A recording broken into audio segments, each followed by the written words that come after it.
fleas are placed inside the jar and the lid is then sealed. They are left undisturbed for 3 days. Then, when the jar is opened, the fleas will not jump out. In fact, the fleas will never jump higher than the level set by the lid. Their behaviour is now set for the rest of their lives.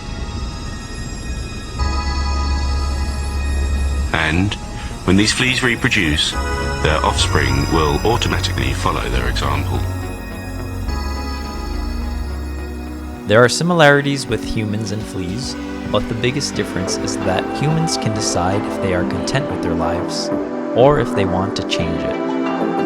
A work-in-progress life is an exciting one because we have something to look forward to each day. And with a work-in-progress mindset, we know we aren't fixed in place. If we don't like where we are physically or mentally, we can move. And we can begin to make small changes in our lives that can add up to some pretty awesome things. But of course, there are some hurdles when it comes to change, our mindset, and our environment. For some, these can be very fruitful and wonderful things.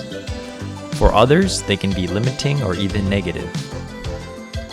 Luckily, we have complete control over one of them, and that is our mind. It may seem difficult to work on, but with the proper fuel and know-how, it can become a well-running machine. But when humans are born, they are similar to fleas. We listen to our friends and families and let them influence our lives.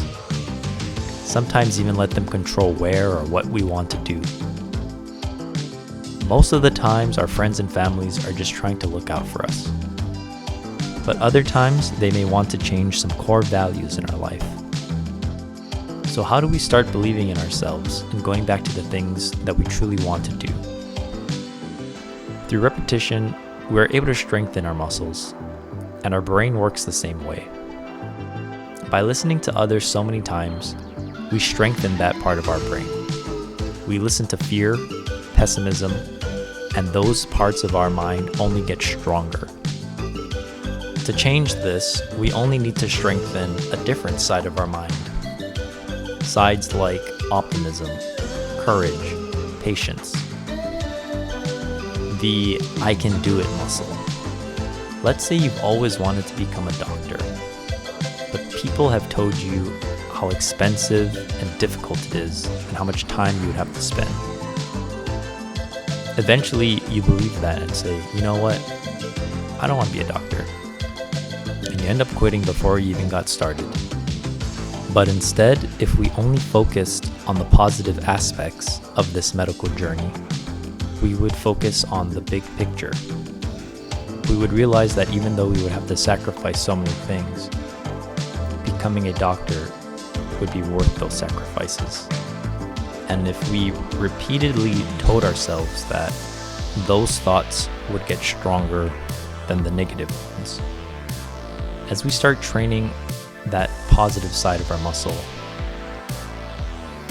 it only weakens the negative side. And with that comes a whole plethora of benefits.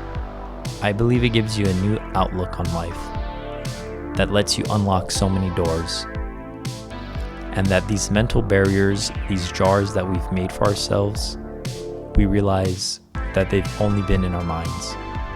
And once we break those barriers, we can set out to do the things that we truly want to do in this one life.